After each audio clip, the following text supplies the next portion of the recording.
আসসালামু আলাইকুম রহমতুল্লাহি ওয়াবারাকাতুহু। প্রিয় দর্শক, যে যেখান থেকে যে মাধ্যমে আপনাদের প্রিয় চ্যানেল 24-এর বিআরবি নিবেদিত ইসলাম ও সুন্দর জীবন অনুষ্ঠানটি দেখছেন, আপনাদের সকলকে স্বাগত জানাই, powered by BRB hospitals limited. আজকে আমাদের আলোচনার বিষয় হলো মানব জীবনে রমাদানের প্রভাব।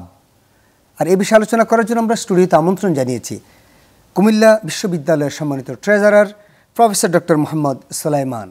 আসসালামু আলাইকুম রহমতুল্লাহ। ওয়ালাইকুম আসসালাম রহমতুল্লাহ। স্যার ভালো আছেন? আলহামদুলিল্লাহ, আপনি কেমন আছেন? আলহামদুলিল্লাহ ভালো আছি।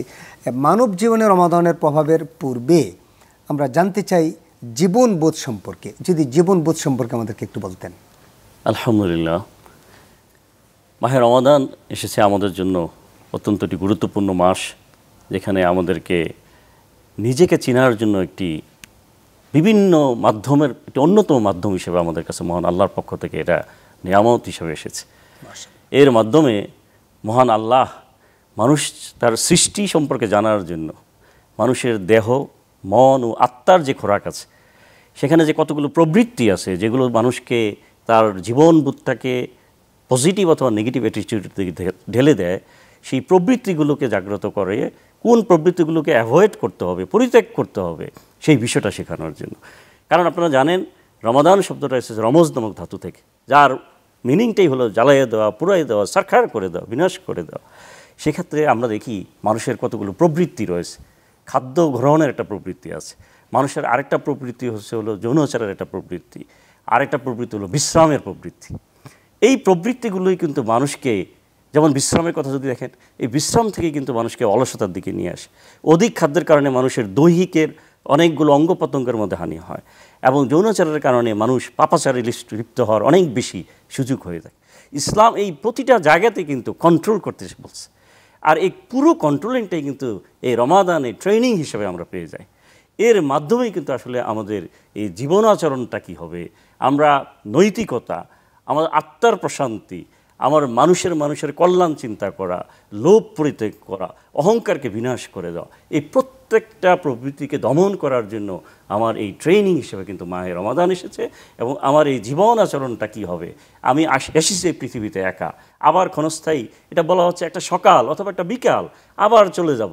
এই যে আসলাম কীভাবে, আবার কোথায় চলে যাচ্ছি, এই সময় আমার করণীয় কী, এই টোটাল বিষয়টাই মানুষের যখন উপলব্ধি আসবে, তখনই তার মধ্যে একটা জীবনবোধ তৈরি হবে।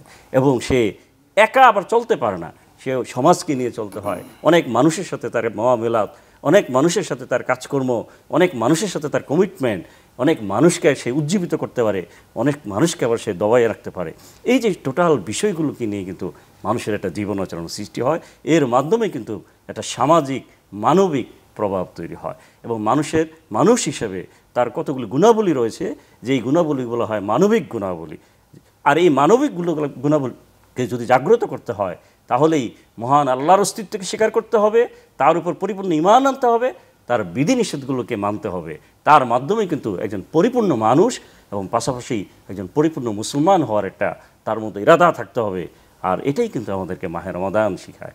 অর্থাৎ আমি কে, কোথা থেকে এসেছি, আবার কোথায় চলে যাব, কিভাবে আমি চলছি, আমার শ্বাস প্রশ্বাস, আমার অঙ্গ প্রত্যঙ্গ, প্রত্যেকটা জিনিসের মধ্যে একটা ফিকির নিয়ে আসা, জগৎটাকে অনেক বড় করে দেখার একটা চিন্তা করা, এটাই আমার কাছে মনে হচ্ছে যে এটা জীবন আচরণ। চমৎকার করে আপনি আমাদেরকে বললেন যে জীবনবোধ বা জীবন আচরণ বলতে আপনি যা বুঝে আর কি, আসলে মানুষের জীবনটাকে আসলে সে বোঝা, সে আসলে লৌহে মাহফুজে ছিল, আলমার রুহের জগতে। সেখানে আল্লাহ বলেছিলেন আলাস্তু বিরব্বিকুম, আমি কি তোমাদের প্রভু নই? সমস্ত রুহের জগতে সবাই বলেছিল কওলু বালা, ইয়েস আপনি আমাদের প্রভু। তো সুতরাং আমরা তো স্বীকার করে আসছি, তারপরে সেখান থেকে আসলাম দুনিয়াতে অল্প সময়ের জন্য, তারপর আমরা আবার চলে যাব। এই যে এই বুঝটা আসলে প্রত্যেকের মাঝে থাকাটাই হলো জীবনবোধ। এর মাঝখানে সে কখনো বাবা হয়, কখনো নানা হয়, কখনো দাদা হয়, সে সম্পদের মালিক হয়, আবার সম্পদের মালিক হয় না, ইত্যাদি ইত্যাদি কাজগুলো কিন্তু সেখানে হয়। আমরা ছোট্ট একটা বিরতিতে যেতে চাই, বিরতির পর আপনার কাছ থেকে আবার আসতে চাই। প্রিয় দর্শক, আপনারা দেখছেন বিআরবি নিবেদিত ইসলাম ও সুন্দর জীবন অনুষ্ঠান, powered by BRB hospitals limited. ছোট্ট একটি বিরতিতে যাচ্ছি, বিরতির পর ফিরে আসছি, আশা করছি আপনাদেরকে পাবো ইনশাআল্লাহ।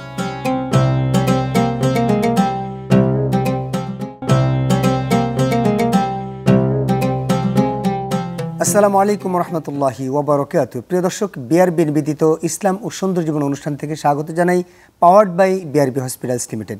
আলোচনা করছিলাম মানব জীবনে রমাদান কীভাবে প্রভাব ফেলে। আমাদের সাথে আছেন ঐতিহ্যবাহী কুমিল্লা বিশ্ববিদ্যালয়ের সম্মানিত treasurer professor doctor Mohammad Sulaiman. আমরা আপনার কাছে যে বিষয়টা জেনেছি, মানব জীবনে একজন মানুষ হিসাবে কিন্তু রমাদান কিন্তু অনেক বড় ভূমিকা পালন করে একজন মানুষকে মানুষ করতে। আপনি সবচেয়ে আশ্চর্য হবেন, একজন কুকুরের ঘরে জন্মগ্রহণ করলে কিন্তু কুকুর হয়, গরুর ঘরে জন্মগ্রহণ করলে কিন্তু গরু হয়, তো মানুষের ঘরে জন্মগ্রহণ করলেই কিন্তু মানুষ হয় না, তাকে কিন্তু মানুষ বানাতে হয়। একটু বলবেন যদি। ধন্যবাদ। ঠিকই বলছেন, এই ভূতটুকু যদি আমাদের মধ্যে থাকে তাহলেই কিন্তু আসলে আমরা মানুষ হিসেবে আমাদের কি আচার ব্যবহার হওয়া প্রয়োজন, মানুষ হিসেবে মানুষের সাথে কি সম্পর্ক হওয়া দরকার, সেই বিষয়গুলো চলে আসবে। দেখুন, আমি শুরুতে বলছিলাম মানুষ যদিও একা আসে কিন্তু সে আসলে একা চলতে পারে না, তাকে সমাজবদ্ধভাবে জীবন ধারণ করতে হয়। আর এই সমাজ ব্যবস্থায় আপনি কতটুকু সফল হবেন, কতটুকু ব্যর্থ হবেন, সেই দৃষ্টিভঙ্গিটা কিন্তু ডিপেন্ড করবে আপনি আপনার নিজেকে কতটুকু চিনতে পারছেন, আপনি আপনার মহান আল্লাহকে কিভাবে চিনতে পারছেন। কেন এই কথাটুকু বললাম? এই জন্য দেখেন, এই পৃথিবীতে লক্ষ কোটি মানুষ, তারা কিন্তু আপনি নিজেই বলছেন তারা প্রত্যেকেই কিন্তু মানুষ হিসেবে আচরণ করতে পারছে না। আজকে দেখেন, এই মাহে রমাদানও আমরা দেখতেছি মানুষ মানুষকে পিটিয়ে মেরে ফেলতেছে, মানুষ মানুষকে গুলি করে মেরে ফেলতেছে। আজকে মানুষ বড় অসহায় হয়ে যাচ্ছে। শুধু এইটা না, আজকে মানুষ বাজার করতে গেলে নাবিশ্বাস হয়ে যাচ্ছে, দ্রব্যমূল্যের ঊর্ধ্বগতি হয়ে যাচ্ছে, বাজারকে নিয়ন্ত্রণ করে ফেলতেছে। অথবা এই যে মানুষের যে বিভিন্ন অ্যাক্টিভিটিসগুলো, সেগুলো কিন্তু আসলে মানুষ হিসেবে যে তার পজিটিভ যে অ্যাটিচিউড থাকার দরকার ছিল, সেই বিষয়গুলো কিন্তু সে নিশ্চয় করতে পারছে না। কেন পারছে না? শুধু এই জন্যই পারছে না যে তার সঠিক বুঝের অভাব রয়েছে। আমি এই জন্য বলছি, দেখেন, মাহে রমাদান তো এসেছে, আমাদের মাঝে একটা ভালো সংস্কৃতি যে আমরা ইফতার করি একসাথে, আমরা গরিবদেরকে খোঁজখবর নিচ্ছি, আমরা আমাদের জাকাত সাদাকাগুলোকে এই মাসে বেশি বেশি করে দান করছি, যেহেতু এই মাসের অনেক বারাকা রয়েছে, 70 থেকে 700 গুণ পর্যন্ত সওয়াব হবে আমরা। কারণ এই ব্যাপারে আপনি দেখেন, রাসূল সাল্লাল্লাহু আলাইহি ওয়াসাল্লাম স্পষ্টভাবে বলেছেন যে হে মানুষ, তুমি রাতের বেলা পেট ভরে খেয়ে তুমি ঘুমাই যাবা আর তোমার প্রতিবেশী মানে না খেয়ে থাকবে, অভুক্ত থাকবে, সেটা হতে পারে না।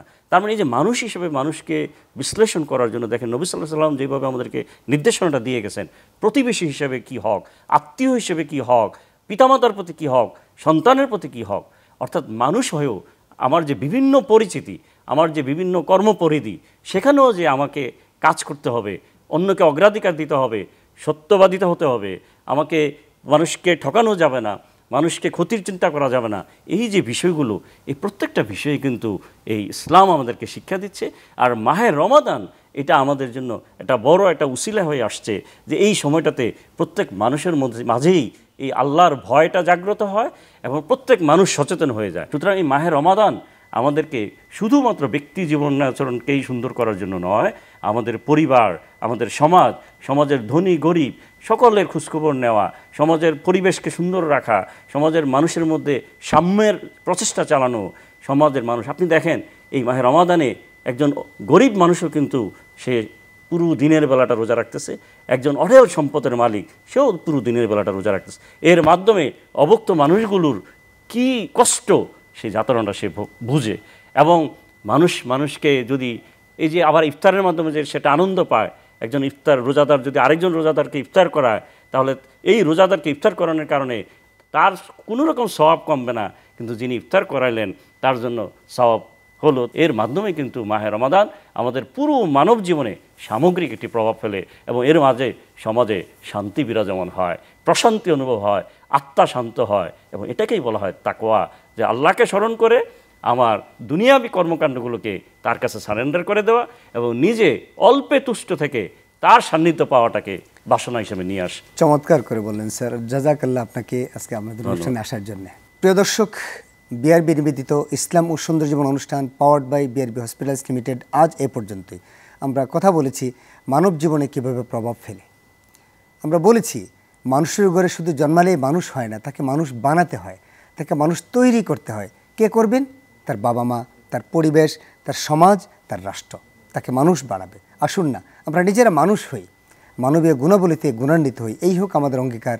আজ এই পর্যন্ত। আগামীকাল নতুন কোনো বিষয় নিয়ে হাজির হয়ে যাবে সেই প্রত্যাশায়। আসসালামু আলাইকুম ওয়া রাহমাতুল্লাহি ওয়া বারাকাতুহু।